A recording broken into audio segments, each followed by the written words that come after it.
It's pretty hard to believe that 1 week from today, the 2021 NFL Draft will be wrapping up, and we will be completing our NFL Draft bender here at Chat Sports, because from Thursday through Saturday, April 29th to May 1st, Chat Sports will be live for every single round, breaking down every single pick, and you do not want to miss it. We are the most watched NFL Draft on YouTube. We also like to have the most fun.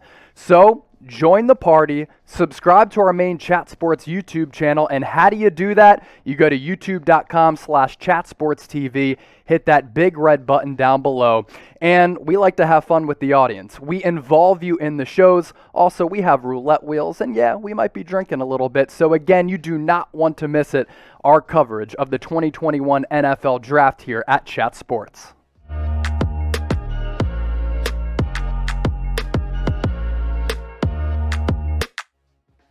Welcome into the 49ers Report by Chat Sports. I am Chase Sr. Give me a follow on Twitter at Chase_Senior. Here's what we have cooking up for you today. Mock Draft 4.0. We're less than a week away from the kickoff of the NFL Draft, so we're going to have some fun on today's show. What does this entail? All 7 rounds, and we also have trades coming at you as well. This is how we do it. We use the Pro Football Network simulator, meaning that the simulator picks players for all of the other teams in the NFL. When it comes to the 49ers, your boy here made the selections. The goal, to build a squad that's going to compete for Lombardi trophies. As for the 49ers' biggest needs, and I tried to address all of them on the upcoming mock draft. Number 1, quarterback. The 49ers didn't move up to number 3 for nothing. Number 2, cornerback. Yeah, you brought back Jason Verrett and a couple of other guys in that secondary, but they need to start compiling some young assets in the secondary, as well as offensive line, the edge rusher spot, and defensive depth. So the faithful, I want you to be honest with me right here. Do you trust me to make the right picks? Get into the comments, type Y for yes or type N for no. I've seen some of you chirping in the comments saying, who is this Chase Sr. guy? Well, I started here at Chat Sports on March 1st. Chase Sr. is indeed my real name. No, I'm not going to name my son Chase so that he's Chase Sr. Jr. And honestly, I just love talking ball, especially with one of the best fan bases in all of sports, covering one of the most successful teams in the history of professional football. So let's start it off here. Pick number 3 in the first round. This is what I did. The 49ers select quarterback out of Ohio State, Justin Fields. Now, the Bengals asked me to trade out of that number 3 spot. I said no. And my thought process there was, okay, if we move back from 3 to 5, the Bengals move up to number 3. The Atlanta Falcons are at number 4. Maybe there's a possibility that we could still get Justin Fields at that 5 spot. But what if the Falcons take the hometown kid in Justin Fields? So I played it safe. I stayed firm at number 3, and I took Justin Fields. John Lynch and Kyle Shanahan realized that they could not pass up on the upside and potential of Justin Fields, and they took him over the ready-to-play, clear-ceiling Mac Jones. And in the end, the 49ers' familiarity with Justin Fields, going back to the QB Collective days when he was a high school prospect, him working with John Beck, who Kyle Shanahan was the offensive coordinator for with the Washington football team several years ago, it paid off in the end. And this is why I like Fields as a prospect. The size, speed, and athleticism are undeniable, and I think this prospect has a boatload of potential. Speaking of potential, I think that if you get this pick right, if you develop him in a correct fashion, there is scary potential on this offense with Kyle Shanahan, who's one of the brightest offensive minds that the NFL game has seen in recent years. And I also think that the dual threat nature that Justin Fields has to his game will unlock this offense even more so than you've seen in previous years. He's a very accurate passer. Last year with the Buckeyes, completed over 70% of his throws, and pedigree is pedigree for Justin Fields. Going back to high school, he was the number 2 recruit behind Trevor Lawrence, who's going to go number 1 to the Jaguars in this draft. And for me, my number 2 quarterback in the 2021 NFL Draft on my big board. So I went with Justin Fields here. I'm not buying the Mac Jones hype. Maybe it's Trey Lance, but I pulled the trigger on Fields. Tell me, are you happy with Justin Fields going at number 3? Type S if you're stoked. Type W if you're worried. If I'm the faithful, I'm really pumped up about Fields coming into San Francisco. Trade alert now. The Titans hit me up, called the phone in the war room and said, hey, we want to move up from 53 to 43, and in exchange, we will give you 53rd overall as well as a 6th round pick later in this draft. And my thought process here, hey, I still believe that the player that I want in the 2nd round is going to be available 10 spots later. And maybe we get lucky later in the 6th round. So with my 2nd round pick, 53rd overall, I picked Asante Samuel Jr., cornerback out of Florida State. The thought process here, the 49ers get a young cornerback who they can start to groom in a very experienced and veteran-laden cornerback room. The big question with Asante Samuel, is he going to play on the outside or is he going to play in the slot? I actually think that's somewhat of an advantage. Maybe earlier on, you groom him to play right away in the slot with the hope that in the future he's going to move to the outside. If he can't play the outside because he's a little too small, you have an excellent cornerback in the slot, and that position is becoming increasingly more valuable as offenses go with more spread concepts. Yeah, the size is a concern for Asante Samuel Jr. He's like 5'9", 5'10", but he is a dog, and I love his mentality. And also, he has really good genes because his dad, Asante Samuel Sr., was one of the best cornerbacks in the league for a long time, a big play guy on the outside who gambled at times but made a bunch of huge plays, intercepting passes in crucial situations. And this is what Samuel did last year. 22 tackles, 6 pass breakups, only gave up 1 touchdown in coverage, and intercepted 3 balls. So Asante Samuel Jr., pick number 53 in the 2nd round.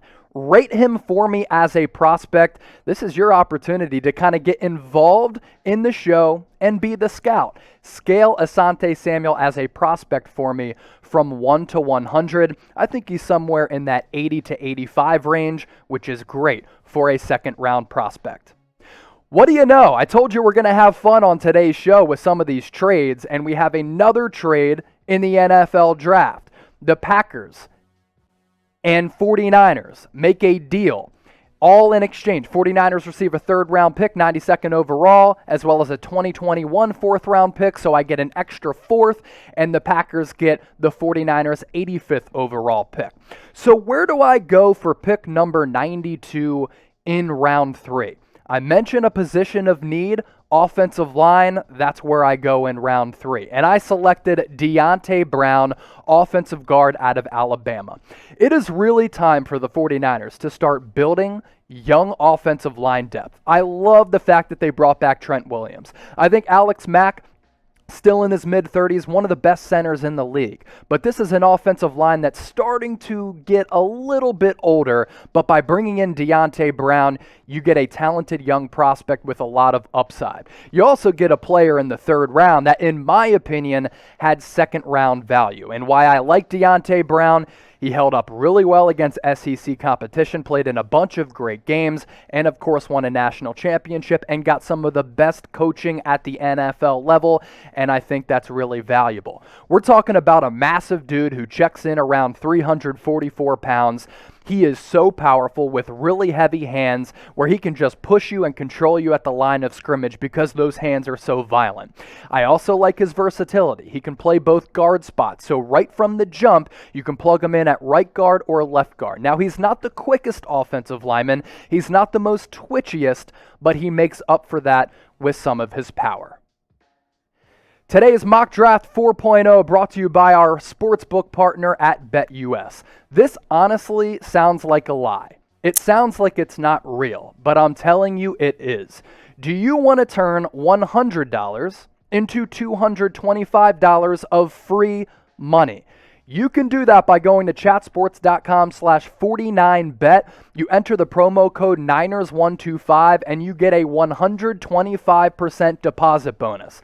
There is not a better deal out there on any sports book than this one from our partners at BetUS. And with the NFL draft coming up, BetUS has put together some props. Here are some of them. Who will go number 3 to the 49ers? Justin Fields at plus 150, Mac Jones at minus 150, and Trey Lance at plus 375. How about this one? Who's going to be the first cornerback drafted in next week's NFL draft? Patrick Surtain out of Alabama, minus 350. J.C. Horn at plus 225. Caleb Farley at 12 to 1. Do you want to put a bunch of money on Caleb Farley at 12 to 1, thinking that a team could take a chance on him with that back injury? Maybe. Solid value there, but you can place your wagers and get $125 of free money by going to chatsports.com/49bet. Enter the promo code Niners125. We move ahead to the later round of round 3, pick number 102, and the 49ers, led by your boy here, General Manager Chase Sr., we select Quincy Roche, edge rusher out of Miami. For me, there are a few rules when you build a football team. Get a quarterback, protect the quarterback, and attack the quarterback. And the 49ers, they get an edge rusher here with a lot of potential. And my rule, in addition to the ones I just stated, you can never have enough edge rushers on the roster. And with the health status of D Ford in question, up in the air. Yes, he restructured his contract. Maybe you find his replacement here if you decide to move on from D Ford a year from now. Lots of production at the college level for Roche. Both at Temple and at Miami, he combined for 30.5 sacks. I love his motor. He does rely a little bit too much on his strength, doesn't have a wide arsenal of pass rush moves, but this is a guy who is a blue-collar worker. He's tough. He's physical, and I think that translates to the NFL level, and I have him going to the 49ers in round 3. What do you think of this pick? Do you think I reached for it? If so, type R for reach. If you like it, though, get into the comments and type L for like. Let's pivot to round 4 now as Mock Draft 4.0 continues. Tutu Atwell, wide receiver out of Louisville. I couldn't pass up on him. Round 4.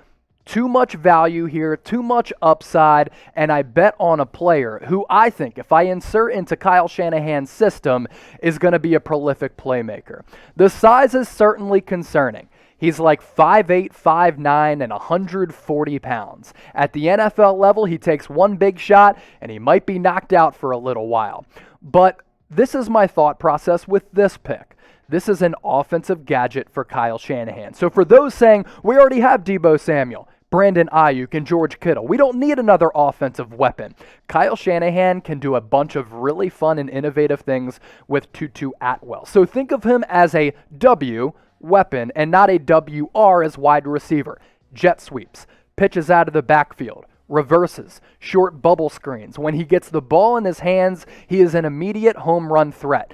These are his stats in 2020 in a limited sample size. In 2019, he had more than 1,000 receiving yards. And last year, he balled out against teams like Clemson with Brent Venables as a defensive coordinator who could coach at the NFL level. Last year, 46 receptions, 625 yards, 13.5 yards per catch, 5 touchdowns. This guy is a home run hitter anytime he gets the ball in his hands, and I think Kyle Shanahan can have a bunch of fun with Tutu Atwell on this roster. So it might not have been a need for the 49ers, but he was BPA, best player available. Do you choo-choo for Tutu? Type 1 for yes, type 2 for no. I put this question out there because when Tutu Atwell is going to the crib in the promised land for a touchdown, he's going to be choo-chooing his way to the promised land. Let's go to round 4, pick number 135. Again, we address a position of need here. Michael MENET, center out of Penn State. In this trade with the Packers, this is how we bring him in. This is a player who has third-round value, and I think he is capable of being a long-term starter.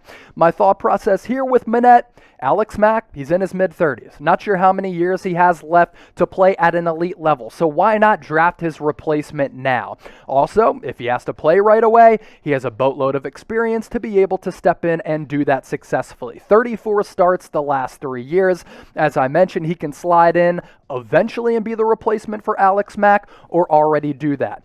He's not the biggest dude, not the most physical, But in Kyle Shanahan's offense, you know he likes to get his centers out on the move on swing outs. Michael MENET can move really well in space, and he might be 24 years old, and some people might say, he's a little bit older. I think that works to his advantage because he's experienced, and you're looking for 4, 5, 6 years out of productivity anyway. He's already going to be in his prime. We're going to go a little faster with these last final few picks. Round 5, pick number 155, Marvin Wilson, defensive tackle out of Florida State. He is going to be a depth piece at defensive tackle for this team, another position and area of need. There's a lot of potential with Marvin Wilson, and he didn't necessarily live up to it with the Seminoles. He was the number 1 ranked player coming out of high school in his class, and he was okay at Florida State. Didn't really move around all that great. There were some limitations to his game, but I'm thinking, okay, 49ers have a great coaching staff. They have a loaded defensive line. I think Marvin Wilson, you bet on the upside here. You try to develop him, and if you are able to develop him right and well, he could be a home run pick this late in the draft. The other draft choices that I made, Landon Young, offensive tackle out of Kentucky. I got him in round 6. Derek Barnes, linebacker out of Purdue in round 6 as well. If you want to groom a linebacker, why not do it behind the best all-pro linebacker in the league in Fred Warner? And then I rounded out this mock draft by taking Jacob Harris, wide receiver out of Central Florida in round 7. I want you all to be honest with me. Grade this mock draft. This is the first mock draft I've ever done in my life, including here at Chat Sports. So let me know what you thought about it, A, B, C, D, or F.